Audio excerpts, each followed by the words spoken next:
Asia cup 2023 के final में भारत से भिड़ेगी श्रीलंका। आखिरी ओवर में पाकिस्तान को मिली हार। श्रीलंका ने रोमांचक मुकाबले में पाकिस्तान को 2 विकेट से हरा दिया। श्रीलंका को आखिरी ओवर की आखिरी गेंद पर मिली जीत। जीत के साथ श्रीलंका ने फाइनल में बनाई जगह। 17 सितंबर को फाइनल में भारत से होगा श्रीलंका का मुकाबला। पाकिस्तान ने पहले बल्लेबाजी करते हुए श्रीलंका को 252 रनों का टारगेट दिया, जिसे श्रीलंका ने 2 विकेट रहते हुए पूरा किया। श्रीलंका के लिए कुशल मेंडिस ने खेली शानदार पारी। 8 चौके और 1 सिक्सर की मदद से बनाए 91 रन। चरित श्रीलंका ने नाबाद 49 रन बनाए। भारत से बाधित मैच में पाकिस्तान ने टॉस जीतकर पहले बल्लेबाजी का फैसला लिया। पाकिस्तान ने बल्लेबाजी करते हुए 42 ओवर में 252 रन बनाए। डकवर्थ लुइस नियम के तहत श्रीलंका के सामने 252 रन का ही लक्ष्य था। पाकिस्तान की ओर से मोहम्मद रिजवान ने बनाए सबसे ज्यादा नाबाद 86 रन। श्रीलंका के लिए पथुम निशंका 29 रन बनाकर कुशल परेरा ने 17 रनों की खेली पारी। पाकिस्तान के शादाब खान ने बेहतरीन थ्रो की मदद से परेरा को किया रन आउट। पाकिस्तान के लिए इफ्तिखार अहमद ने सबसे ज्यादा 3 विकेट और शाहीन अफरीदी ने 2 विकेट चटकाए। एशिया कप में आज भारत और बांग्लादेश का मुकाबला। दोपहर 3 बजे भिड़ेंगी दोनों टीमें। पहले ही फाइनल में पहुंच चुकी है टीम इंडिया। आज से गृहमंत्री अमित शाह का 2 दिवसीय बिहार दौरा। मिथिला और सीमांचल में गृहमंत्री शाह के कई कार्यक्रम। मधुबनी के झंझारपुर में गृहमंत्री शाह विशाल जनसभा को करेंगे संबोधित। केंद्र सरकार के किए गए विकास कार्यों और लाभकारी योजनाओं के बारे में बताएंगे। झंझारपुर के बाद अररिया के जोगबनी जाएंगे गृहमंत्री शाह। इंटीग्रेटेड चेकपोस्ट में एसएसबी जवानों के रहने के लिए बने आवासीय परिसर का करेंगे उद्घाटन। बथनाहा में एसएसबी के जवानों को मिलेगा आवासीय परिसर की सौगात। गृहमंत्री शाह वर्चुअल करेंगे उद्घाटन। सीमांचल क्षेत्र में बीते 1 साल में शाह का दूसरा दौरा। 2024 लोकसभा चुनाव को देखते हुए शाह का दौरा बेहद अहम। चुनावी मोड में दिखे प्रधानमंत्री मोदी। मध्य प्रदेश और छत्तीसगढ़ में अलग अलग रैलियों में शिरकत। सबसे पहले एमपी के बीना में प्रधानमंत्री मोदी की जनसभा। सनातन को लेकर विरोधियों पर वार। कहा सनातन को ये लोग करना चाहते हैं तहस नहस। बीना में बोले प्रधानमंत्री मोदी, अभी तक तय नहीं है इंडिया गठबंधन का नेता। भारत की संस्कृति और आस्था पर हमला करने की इनकी नीति। इंडिया अलायंस को प्रधानमंत्री ने फिर कहा घमंडिया गठबंधन। कहा महात्मा गांधी, लक्ष्मीबाई और भगवान राम ने ली थी सनातन से प्रेरणा। छत्तीसगढ़ के रायगढ़ में भी पीएम मोदी की रैली। यहां भी सनातन को लेकर इंडिया गठबंधन पर बोला हमला। मिशन चंद्रयान 3 और G20 समिट की सफलता का पीएम मोदी ने किया जिक्र। कहा पूरा देश मना रहा है जश्न।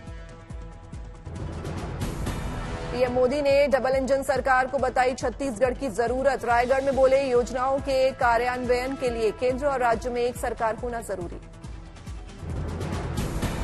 अमित शाह की हिंदी एकजुट करती है वाली टिप्पणी पर उदयनिधि स्टालिन का वार। कहा हिंदी तमिलनाडु और केरल को कहां जोड़ती है।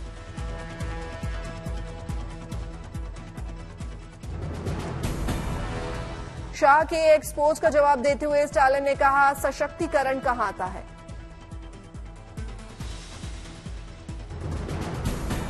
रायगढ़ में रैली से पहले यूथ कांग्रेस और एनएसयूआई कार्यकर्ताओं ने प्रधानमंत्री के काफिले को दिखाए काले झंडे। पुलिस ने 80 लोगों को लिया हिरासत में। योगी आदित्यनाथ और अनुराग ठाकुर ने पीएम मोदी के सुर से मिलाया सुर। बोले सत्ताजीवी पक्ष कभी नहीं मिटा पाएगा सनातन। कांग्रेस नेता भूपेंद्र हुड्डा की सफाई। गठबंधन का नहीं, वो व्यक्तिगत था बयान। सभी धर्म के लोगों ने मिलकर दिलाई भारत को आजादी।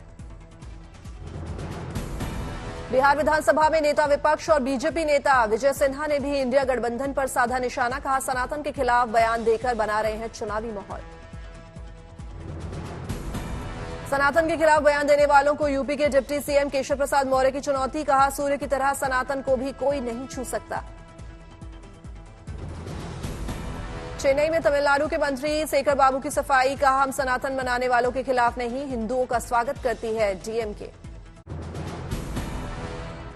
बिहार बीजेपी अध्यक्ष सम्राट चौधरी की लालू यादव को चुनौती, कहा अगर हिम्मत है तो सनातन के खिलाफ बोले वाले आरजेडी प्रदेश अध्यक्ष से 24 घंटे के अंदर ले इस्तीफा। अपने लद्दाख दौरे पर राहुल गांधी का ट्वीट, लिखा चीनी घुसपैठ को लेकर सरकार के झूठ से वहां के लोग दुखी, मैं बनूंगा लद्दाख की आवाज।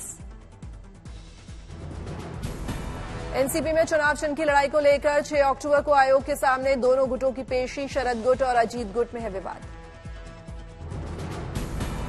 छत्तीसगढ़ के मुख्यमंत्री भूपेश बघेल ने बीजेपी पर लगाया अफवाह फैलाने का आरोप, दुर्ग में कहा मैं सिर्फ एक सीट से ही लड़ूंगा चुनाव। स्पेन के दौरे पर मैड्रिड में बंगाल की सीएम ममता बनर्जी ने बजाया पियानो, हम होंगे कामयाब की छेड़ी धुन।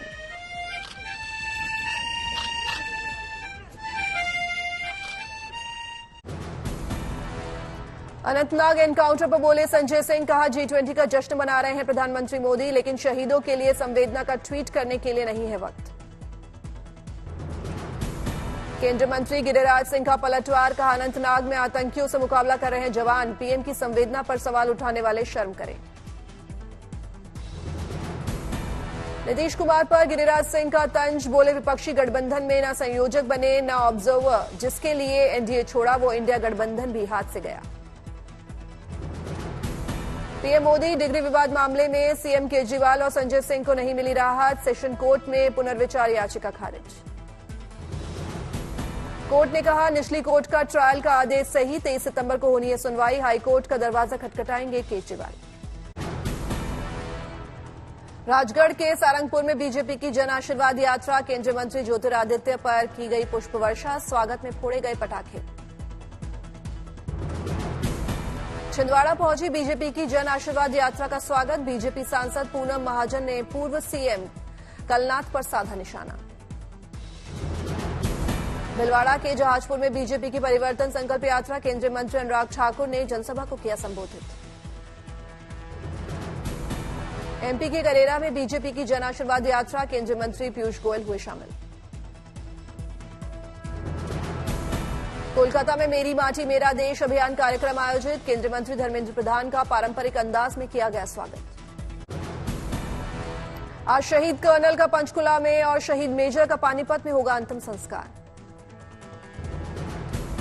जम्मू में युवा कांग्रेस ने शहीद कर्नल मनप्रीत सिंह, मेजर आशीष और डीएसपी हुमायूं भट्ट को किया नमन, मोमबत्तियां जलाकर दी श्रद्धांजलि।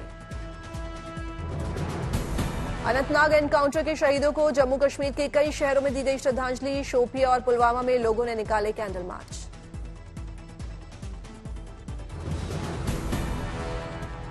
अनंतनाग के कोकिरनाग में 2-3 आतंकियों को घेर लेने की खबर, सुबह निर्णायक ऑपरेशन की संभावना।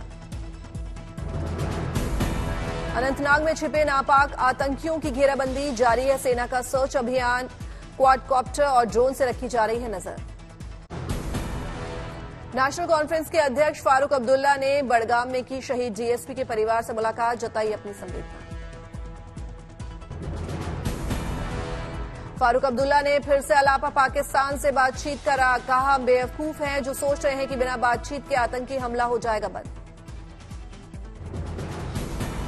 फारूक अब्दुल्ला पर सरकार का पलटवार, केंद्रीय मंत्री राजीव चंद्रशेखर का बयान, कश्मीर की दुर्दशा के लिए वही है जिम्मेदार।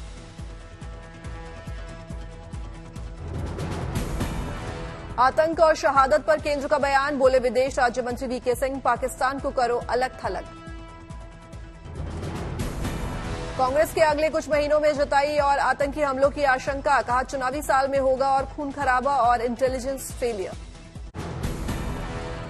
गणेश चतुर्थी उत्सव के साथ पर्यावरण संरक्षण का संदेश, सूरत के सरकारी स्कूल के बच्चों ने नन्हे हाथों से बनाई बप्पा की खूबसूरत मूर्तियां। नर्सरी से 8वीं क्लास के बच्चों को गणपति की मूर्ति बनाने की मिली ट्रेनिंग, 650 से ज्यादा बच्चों ने अनूठे अभियान में लिया हिस्सा। इको फ्रेंडली गणपति की मूर्तियों से उगेंगे तुलसी के पौधे, भगवान गणेश की मूर्ति में डाले गए हैं तुलसी के बीज। मुंबई में जोरों पर बप्पा के आगमन की तैयारी, कागज से तैयार की गई गणपति की 18 फीट ऊंची इको फ्रेंडली मूर्ति। भगवान कृष्ण के कालिदा मर्दन की थीम पर बनाई गई गणपति की मूर्ति, 200 से 250 किलो पेपर का मूर्ति बनाने में हुआ इस्तेमाल।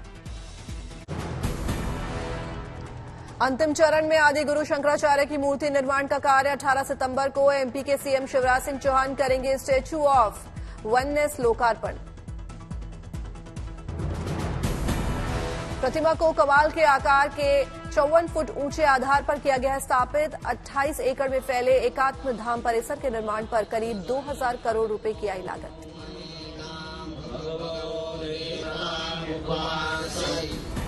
कई धातुओं से बनी है आदि गुरु शंकराचार्य की प्रतिमा। 108 फुट ऊंची मूर्ति के जरिए शंकराचार्य के 12 साल के बालक स्वरूप को उकेरा गया।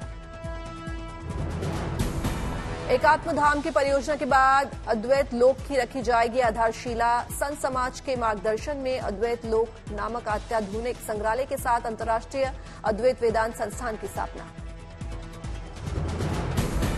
आने वाले वर्षों में उपनिषदों के ज्ञान पर केंद्रित आधुनिक laser light water sound show का होगा आयोजन। प्रतिदिन हजारों श्रद्धालु आदि गुरु शंकराचार्य का कर सकेंगे जीवन दर्शन। अजमेर के तेजाजी मंदिर में उपराष्ट्रपति जगदीप धनखड़ का हुआ स्वागत। लोगों ने फूलों का गुलदस्ता देकर उपराष्ट्रपति का किया सत्कार। तेजाजी मंदिर में पत्नी संघ की विशेष पूजा अर्चना। शीश झुकाकर तेजाजी भगवान का लिया आशीर्वाद।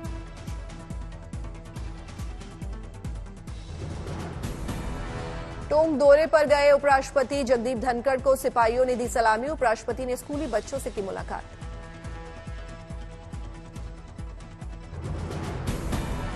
ग्रेटर नोएडा में रफ्तार का रिकॉर्ड तोड़ने के लिए बीआईसी का ट्रक तैयार। रोडीज के रणविजय ने मोटो जीपो ट्रैक पर भगाई सुपर बाइक।